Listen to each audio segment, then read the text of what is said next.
ವೀಕ್ಷಕರೇ, ಅಂದು ಫೆಬ್ರವರಿ 28, 2018 ಬೆಳಿಗ್ಗೆ 7:15 ಟೈಮ್. ಬೆಂಗಳೂರಿನ ಕುರುಬರಹಳ್ಳಿ ಲೇಔಟ್ನ 8ನೇ ಕ್ರಾಸ್ನಲ್ಲಿ ಬರೋ ಈ ಮನೆಯ ಬಾಗಿಲಲ್ಲಿ ನಿಂತ್ಕೊಂಡು 22 ವರ್ಷದ ಅನಿತಾ ಜೋರಾಗಿ ಕಿರಿಚಿಕೊಳ್ತಿದ್ಲು. ಅವನನ್ನ ಕೊಂದು ಹಾಕಿದ್ದಾರೆ ಅಂತ.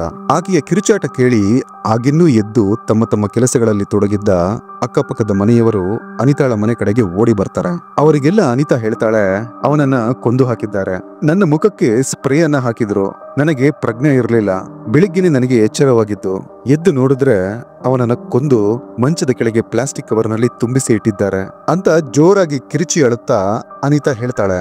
ಇಷ್ಟು ಹೇಳ್ತಿದ್ದಂತೆ ನೆರೆದವರಲ್ಲೊಬ್ಬ ಬೆಂಗಳೂರಿನ ಮಹಾಲಕ್ಷ್ಮಿ ಪೊಲೀಸ್ ಸ್ಟೇಷನ್ಗೆ ಕಾಲ್ ಮಾಡಿ ಇನ್ಫಾರ್ಮ್ ಮಾಡ್ತಾರೆ. 7:40 ಹೊತ್ತಿಗೆ 2 ಕಾನ್ಸ್ಟೇಬಲ್ಗಳನ್ನೊಳಗೊಂಡಂತೆ ಮಹಾಲಕ್ಷ್ಮಿ ಪೊಲೀಸ್ ಸ್ಟೇಷನ್ನ SI ಕೂಡ ಸ್ಪಾಟ್ಗೆ ಬರ್ತಾರೆ. ಮನೆಯ ಬಾಗಿಲನ್ನ ಸ್ವಲ್ಪ ಓಪನ್ ಮಾಡಿ ಒಳಹೋದ ಪೊಲೀಸರು ಮನೆಯ ಹಾಲ್ನಲ್ಲಿ ಹಾಕಲಾಗಿದ್ದ ಮಂಚದ ಕೆಳಗೆ ಒಂದು ಪ್ಲಾಸ್ಟಿಕ್ ಕವರ್ ಇರೋದನ್ನ ಗಮನಿಸ್ತಾರೆ. ನಂತರ ನಿಧಾನವಾಗಿ ಆ ಬ್ಯಾಗ್ನ ಓಪನ್ ಮಾಡ್ತಾರೆ. ಆ ಬ್ಯಾಗ್ನ ಒಳಗಡೆ 34 ವರ್ಷದ ನರಸಿಂಹಮೂರ್ತಿ ಅಲಿಯಾಸ್ ಪಾನಿಪುರಿ ನರಸಿಂಹಮೂರ್ತಿ ರಕ್ತದ ಮಡುವಿನಲ್ಲಿದ್ರು. ತಲೆಯ ಭಾಗ ಸಂಪೂರ್ಣವಾಗಿ ಹೊಡೆಯಲಾಗಿತ್ತು, ಕುತ್ತಿಗೆಯನ್ನ ತಿರುಚಿ ಇಡಲಾಗಿತ್ತು. ವೀಕ್ಷಕರೇ, ಯಾರು ಈ ಪಾನಿಪುರಿ ನರಸಿಂಹಮೂರ್ತಿ? ಆತನನ್ನ ಇಷ್ಟೊಂದು ಭೀಕರವಾಗಿ ಕೊಂದೋರು ಯಾರು? ಇಡೀ ಬೆಂಗಳೂರನ್ನೇ ತಲ್ಲಣಗೊಳಿಸಿದ ಪಾನಿಪುರಿ ನರಸಿಂಹಮೂರ್ತಿಯ ಕಂಪ್ಲೀಟ್ ಕೇಸ್ನ ನಾವು ಇವತ್ತು ಡಿಕೋಡ್ ಮಾಡೋಣ. ವೀಕ್ಷಕರೇ, welcome to the world of crime.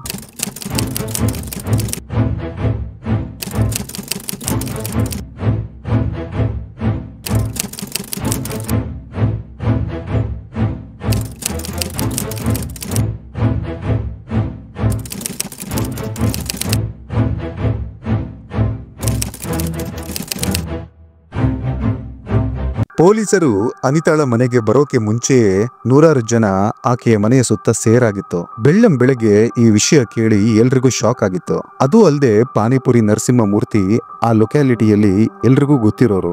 ಅವರ ಅಂಗಡಿಗೆ ಹೋಗಿ ಪಾನಿಪುರಿ ತಿನ್ನದವರೇ ಯಾರೂ ಇರಲಿಲ್ಲ. ಸಡನ್ ಆಗಿ ಅವರ ಕೊಲೆಯಾಗಿದೆ ಅಂದ್ರೆ ಎಲ್ರಿಗೂ ಆಶ್ಚರ್ಯವೇ ಸರಿ. ನಂತರ ಪೊಲೀಸರು ಅನಿತಾಳನ್ನ ಕೂರಿಸಿ ಏನಾಯ್ತು ಅಂತ ಡೀಟೇಲ್ ಆಗಿ ಮೊದಲಿಂದ ಹೇಳು ಅಂತಾರೆ. ಅನಿತಾ ಹೇಳ್ತಾಳೆ, ನಿನ್ನೆ ರಾತ್ರಿ ಅಂದ್ರೆ ಫೆಬ್ರವರಿ 22 ರಾತ್ರಿ ಸುಮಾರು 10:30 ಹೊತ್ತಿಗೆ ನಾನು ಮನೆಯ ಹಾಲ್ನಲ್ಲೇ ಚಾಪೆ ಹಾಕೊಂಡು ಮಲಗಿದ್ದೆ. ನರಸಿಂಹಮೂರ್ತಿ ಊಟ ಮುಗಿಸಿ ಮಂಚದ ಮೇಲೆ ಮಲ್ಕೊಂಡು ತಮ್ಮ ಫೋನ್ನ ನೋಡ್ತಿದ್ರು. ಆಗ ಇದ್ದಕ್ಕಿದ್ದಂತೆ 2 ಜನ ಬಾಗಿಲನ್ನ ತಳ್ಕೊಂಡು ಒಳಗಡೆ ನುಗ್ಗಿದ್ರು. ನಾವು ಇನ್ನೂ ಮಲಗಿರ್ಲಿಲ್ಲ, ಹಾಗಾಗಿ ಡೋರ್ ಓಪನ್ ಆಗೇ ಇತ್ತು. ಒಳಗೆ ನುಗ್ಗಿದ ಇಬ್ಬರು ಮುಖಕ್ಕೆ ಮಾಸ್ಕ್ ಹಾಕೊಂಡಿದ್ರು. ಒಬ್ಬನ ಕೈಲಿ ಒಂದು ಚಾಕು ಇತ್ತು, ಇನ್ನೊಬ್ಬನ ಕೈಲಿ ಯಾವುದೋ ತರಹದ ಸ್ಪ್ರೇ ಬಾಟಲ್ ಇತ್ತು. ಆತ ಆ ಸ್ಪ್ರೇ ಬಾಟಲ್ ನಿಂದ ನನ್ನ ಮುಖಕ್ಕೆ ಏನನ್ನೋ ಸ್ಪ್ರೇ ಮಾಡ್ದ.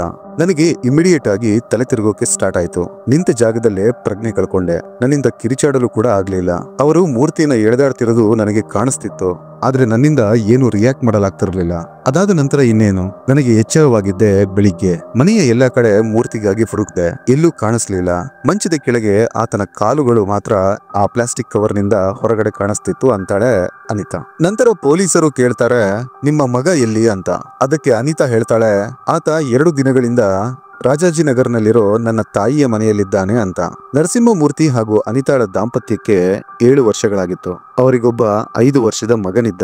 ನಂತರ ಪೊಲೀಸರು ಬೆಳಿಗ್ಗೆ 10 ಗಂಟೆಯ ವೇಳೆಗೆಲ್ಲ ಕ್ರೈಮ್ ಸೀನ್ ನ ಸೀಲ್ ಮಾಡಿ ಮೂರ್ತಿಯ ದೇಹವನ್ನ ಪೋಸ್ಟ್ ಮಾರ್ಟಂಗಾಗಿ ಕಳುಹಿಸಿಕೊಟ್ಟು ನೆರೆಹೊರೆಯವರನ್ನ ವಿಚಾರಿಸೋಕೆ ಶುರು ಮಾಡ್ತಾರೆ. ಅವರ ಪಕ್ಕದ ಮನೆಯ ಸರೋಜಾ ಹೇಳ್ತಾರೆ, ನಿನ್ನೆ ರಾತ್ರಿ ನಾನು ಅವರ ಮನೆಯಿಂದ ಯಾವ ಶಬ್ದವನ್ನು ಕೇಳಲಿಲ್ಲ, ಯಾವ ಮುಸುಕುದಾರಿಯನ್ನು ನೋಡಿಲ್ಲ ಅಂತ.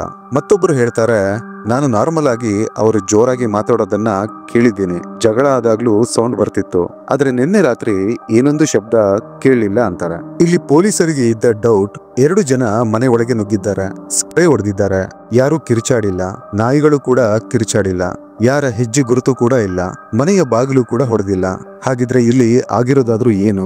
ಅನಿತಾಳ ಸ್ಥಿತಿ ನೋಡಿ ಹೆಚ್ಚೇನು ಪ್ರಶ್ನೆ ಮಾಡದ ಪೊಲೀಸರು ಆಕೆಯನ್ನು ಕೊನೆಯದಾಗಿ ಒಂದು ಪ್ರಶ್ನೆ ಕೇಳ್ತಾರೆ. ಅದೇನಂದ್ರೆ, ನರಸಿಂಹಮೂರ್ತಿ ರಾತ್ರಿ ಎಷ್ಟೊತ್ತಿಗೆ ಮನೆಗೆ ಬಂದ್ರು, ಹಾಗೆ ರಾತ್ರಿ ಊಟಕ್ಕೆ ಏನನ್ನ ತಿಂದಿದ್ರು ಅಂತ. ಅದಕ್ಕೆ ಅನಿತಾ ಹೇಳ್ತಾಳೆ, ಅವರ ಯೂಶುವಲ್ ಟೈಮ್ ಅಂದ್ರೆ 8:30 ಇಂದ 8:45 ಆ ಟೈಮ್ಗೆಲ್ಲ ಮನೆಗೆ ಬಂದ್ರು. ನಾನು ಅವರಿಗೆ ಊಟಕ್ಕೆ ಅಂತ ದೋಸೆ ಹಾಗೆ ಚಟ್ನಿ ಮಾಡಿಕೊಟ್ಟೆ ಅಂತಾಳೆ. ನಂತರ ಪೊಲೀಸರು ನರಸಿಂಹಮೂರ್ತಿಯ ಪೋಸ್ಟ್ ಮಾರ್ಟಮ್ ರಿಪೋರ್ಟ್ಗಾಗಿ ಕಾಯ್ತಾರೆ. ಅದರಲ್ಲಿ ಗೊತ್ತಾಗುತ್ತೆ, ಮೂರ್ತಿಯ ಕುತ್ತಿಗೆಯನ್ನ ಕತ್ತಿಯಿಂದ ಚುಚ್ಚಲಾಗಿದೆ, ಹಾಗೆ ರಾತ್ರಿ ಆತ ಊಟ ಮಾಡೇ ಇಲ್ಲ. ಬದಲಿಗೆ ಮೂರ್ತಿ ಕೇವಲ 1 ಗ್ಲಾಸ್ ಹಾಲು ಹಾಗೆ ಒಂದೆರಡು ಬಾಳೆಹಣ್ಣು ಮಾತ್ರ ತಿಂದಿದ್ದಾರೆ ಅಂತ. ನಂತರ ಪೊಲೀಸರು ಅಕ್ಕಪಕ್ಕದಲ್ಲಿ ಅಳವಡಿಸಲಾಗಿದ್ದ ಸಿಸಿಟಿವಿ ಫುಟೇಜ್ಗಳನ್ನ ಚೆಕ್ ಮಾಡೋಕೆ ಸ್ಟಾರ್ಟ್ ಮಾಡ್ತಾರೆ. 2 ಬೀದಿಗಳ ಆಚೆ ಒಂದು ಕಿರಾಣಿ ಅಂಗಡಿಯಲ್ಲಿ ಅಳವಡಿಸಲಾಗಿದ್ದ ಸಿಸಿಟಿವಿ ಕ್ಯಾಮೆರಾದಲ್ಲಿ ಮೂರ್ತಿ ಕಾಣಿಸ್ಕೊಳ್ತಾರೆ. ಅವರು ಒಂದು ಪ್ಯಾಕೆಟ್ ಹಾಲು ಹಾಗೆ ಬಾಳೆಹಣ್ಣನ್ನ ಇಳ್ಕೊಂಡು ಮನೆ ಕಡೆಗೆ ಹೋಗ್ತಿರೋದು ಕಾಣಿಸುತ್ತೆ.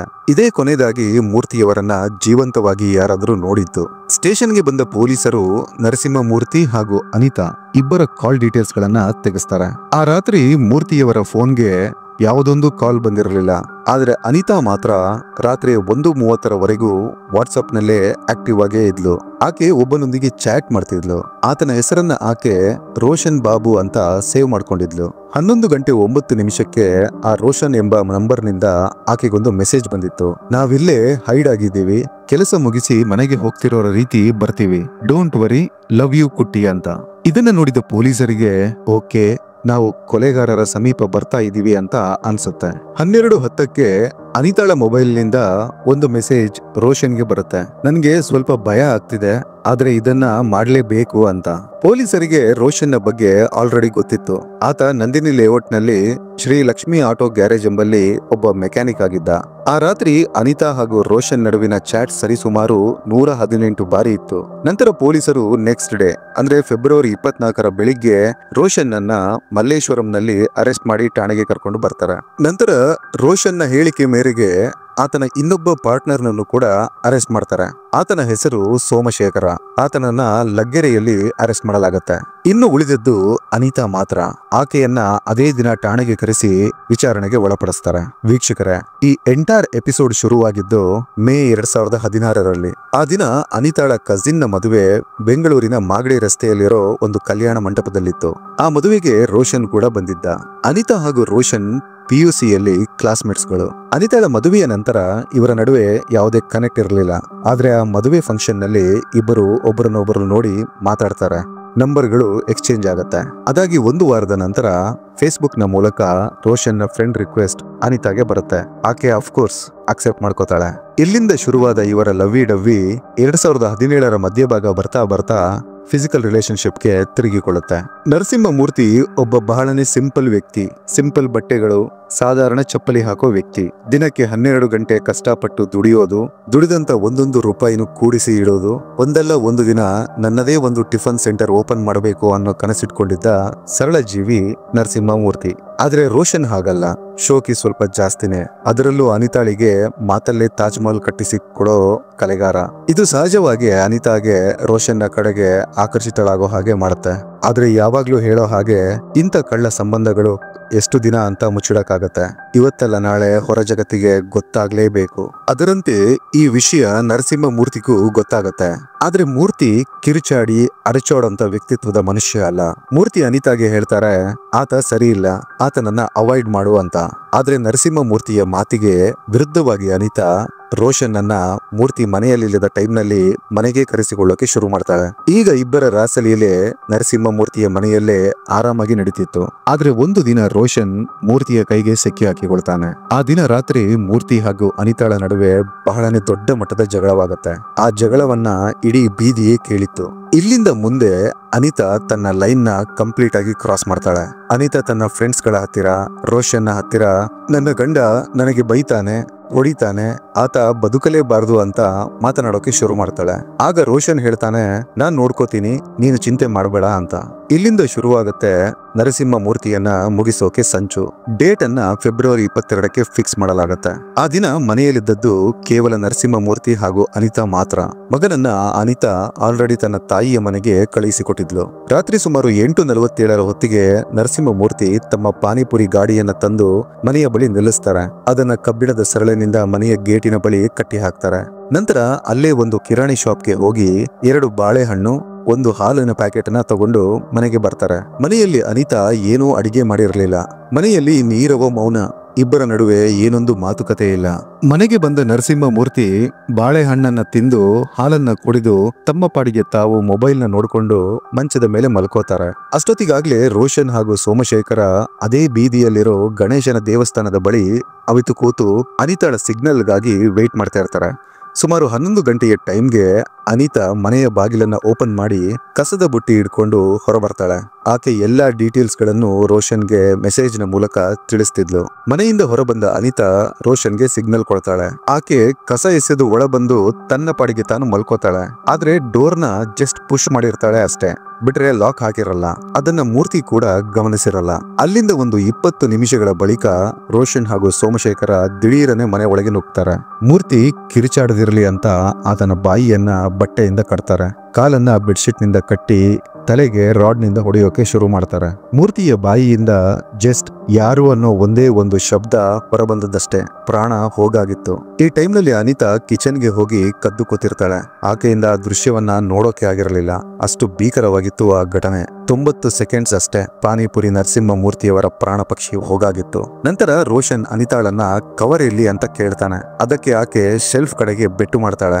ಆಕ್ಚುಲಿ ನೀವು ನೋಡ್ತಿರೋ ಈ ಟಾರ್ಪಲ್ ನಾರ್ಮಲ್ ಆಗಿ ಮಳೆ ಬಂದ್ರೆ ಪಾನಿಪುರಿ ಗಾಡಿ ಹತ್ರ ಜನ ನಿಂತ್ಕೊಳ್ಳೋಕೆ ಅಂತ ಮೂರ್ತಿ ಹಾಕ್ತಿದ್ದ ಟಾರ್ಪಲ್ ಅದು.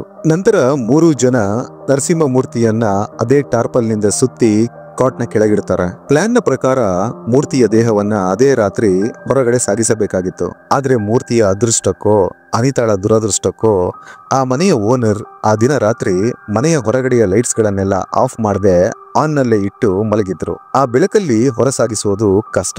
ಅಲ್ಪ ಸ್ವಲ್ಪ ಜನ ಬೇರೆ ಓಡಾಡ್ತಿದ್ರು. ಸಿಕ್ಕಿ ಹಾಕಿಕೊಂಡ್ರೆ ಕಷ್ಟ ಅಂತ ಮೂರ್ತಿಯ ದೇಹವನ್ನ ಮಂಚದ ಕೆಳಗೆ ಇಟ್ಟು ನಂತರ ರೋಷನ್ ಅನಿತಾಳ ಹಣೆಗೊಂದು ಮುತ್ತು ಕೊಟ್ಟು ಬೆಳಿಗ್ಗೆ ಕಾಲ್ ಮಾಡು, ಸರಿಯಾಗಿ ಹತ್ತು ನಾಟಕ ಮಾಡು, ನ್ಯಾಚುರಲ್ ಆಗಿ ಇರಬೇಕು ಅಂತ ಹೇಳಿ ರೋಷನ್ ಹಾಗೂ ಸೋಮಶೇಖರ ಅಲ್ಲಿಂದ ಹೊರಟು ಹೋಗ್ತಾರೆ. ರಾತ್ರಿ ಸುಮಾರು 1 ಗಂಟೆಗೆ ಇವರು ರೋಷನ್ ಮತ್ತು ತಮ್ಮ ಸಹಚರ ಸೋಮರಾಜ್ 2 ಜನ ಒಳಗಡೆ ಹೋಗಿದ್ದಾರೆ. ಆ ಟೈಮ್ನಲ್ಲಿ ಮೃತಪಟ್ಟವರು ನರಸಿಂಹಮೂರ್ತಿ ಮಲಗಿದ್ದು ಅವರಿಗೆ ಮಚ್ಚಿಂದ ಇವರು ಚುಚ್ಚಿ ಕೊಲೆ ಮಾಡಿದ್ದಾರೆ. ಆಮೇಲೆ ತುಂಬ ಅದರಲ್ಲಿ ರಕ್ತಸ್ರಾವ ಆಗಿದ್ದರಿಂದ ಇವರು ಎಲ್ಲ ಕ್ಲೀನ್ ಮಾಡಿ ಆಲ್ಮೋಸ್ಟ್ 2-3 ತಾಸು ಅಲ್ಲಿ ಕ್ಲೀನ್ ಮಾಡಿದ್ದಾರೆ. ಆಮೇಲೆ ಬಾಡಿಗೆ ಬೇರೆ ಕಡೆ ಡಿಸ್ಪೋಸ್ ಮಾಡಲಿಕ್ಕೆ ಟಾರ್ಪೋಲಿನಲ್ಲಿ ಕಟ್ಟಿಸಿದ್ದು. ಆದರೆ ಬೆಳಿಗ್ಗೆ ಸ್ವಲ್ಪ ಬೇರೆ ಜನ ಕೂಡ ಎಚ್ಚರಿಕೆ ಆಗುತ್ತೆ, ವಾಕಿಂಗ್ ಜನ ಹೋಗ್ಬೋದು ಬರೋದು ಜನ ಕಂಡದ್ರಿಂದ ಇವರು ಬಾಡಿ ಸಾಗಾಟ ಮಾಡಲಿಕ್ಕೆ. ನಂತರ ಅನಿತಾ ಇಡೀ ರಾತ್ರಿ ಮನೆಯನ್ನೆಲ್ಲ ಸ್ವಲ್ಪ ಕ್ಲೀನ್ ಮಾಡಿ ಬೆಳಿಗ್ಗೆ ಆಡಬೇಕಾಗಿದ್ದ ನಾಟಕಕ್ಕೆ ರಿಹರ್ಸಲ್ ಮಾಡಿ ಮೂರ್ತಿಯ ದೇಹದ ಮೇಲಿದ್ದ ಕಾಟ್ನಲ್ಲೇ ಮಲ್ಕೋತಾಳೆ.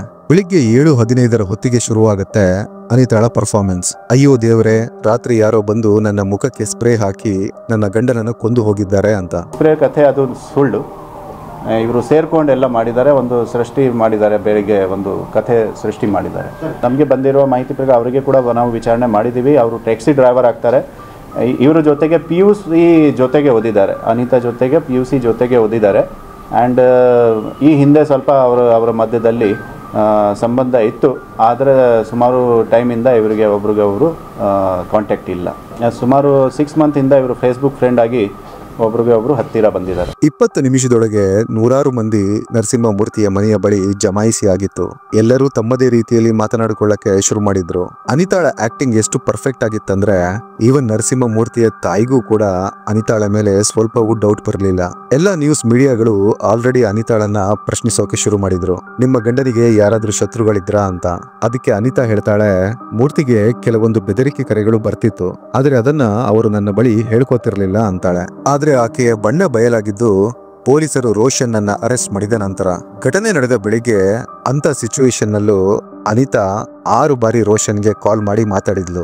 ಸ್ಟೇಷನ್ ನಲ್ಲಿ ಅನಿತಾಗೆ ರೋಷನ್ ನ ಫೋಟೋ ತೋರಿಸಿ, CCTV ಫುಟೇಜ್ ನ ತೋರಿಸಿ, ಆಕೆಯ ಕಾಲ್ ರೆಕಾರ್ಡಿಂಗ್ ನ ತೋರಿಸಿ ಪ್ರಶ್ನೆ ಮಾಡ್ತಿದ್ದಂತೆ, ನಾನು ನರಸಿಂಹ ಮೂರ್ತಿಯನ್ನ ಕೊಲ್ಲಿಲ್ಲ, ರೋಷನ್ ಹೊಡೆದದ್ದು ನಾನು ಜಸ್ಟ್ ಪಕ್ಕದಲ್ಲಿದ್ದೆ ಅಷ್ಟೇ ಅಂತಾಳೆ.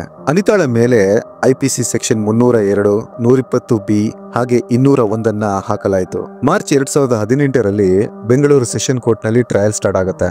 CCTV ದೃಶ್ಯಗಳು, ಕೃತ್ಯ ನಡೆದಾಗ ಅನಿತಾ ಹಾಗೂ ರೋಷನ್ ನ ಮೊಬೈಲ್ ಟವರ್ ಲೊಕೇಶನ್ಗಳು, ಕಾಲ್ ರೆಕಾರ್ಡಿಂಗ್ಸ್ಗಳು ಹಾಗೆ ವಾಟ್ಸಪ್ ಚಾಟ್ಸ್ಗಳು, ಕೃತ್ಯಕ್ಕೆ ಬಳಸಿದ ಐರನ್ ರಾಡ್ ನ ಪೊಲೀಸರು ವಶಪಡಿಸಿಕೊಂಡು ಅದರ DNA ಕೂಡ ಮ್ಯಾಚ್ ಮಾಡಿಸಿದ್ರು. ನಂತರ ಮಾರ್ಚ್ 2018ರಲ್ಲಿ ಶುರುವಾದ ಈ ಕೇಸ್ನ ಟ್ರಯಲ್ಗೆ ಡಿಸೆಂಬರ್ 2018ರಲ್ಲಿ ಕೋರ್ಟ್ ತೀರ್ಪನ್ನು ಪ್ರಕಟಿಸುತ್ತೆ. ಅನಿತಾಗೆ 25 ವರ್ಷಗಳ ಕಾಲ ವಿತೌಟ್ ಪೇರೋಲ್ ಜೀವಾವಧಿ ಶಿಕ್ಷೆ, ರೋಷನ್ಗೆ ಜೀವಾವಧಿ ಶಿಕ್ಷೆ, ಸೋಮಶೇಖರನಿಗೆ 10 ವರ್ಷ ಜೈಲು. ವೀಕ್ಷಕರೇ, ಅನಿತಾ ಮಾಡಿದ ತಪ್ಪಿಗೆ ಆ ಮಗು ಅನಾಥವಾಗೋಯ್ತು. ಸ್ವಲ್ಪ ವಿವೇಚನೆ ಇದ್ದಿದ್ರೆ ಇದ್ಯಾವುದು ನಡೀತಾನೆ ಇರಲಿಲ್ಲ.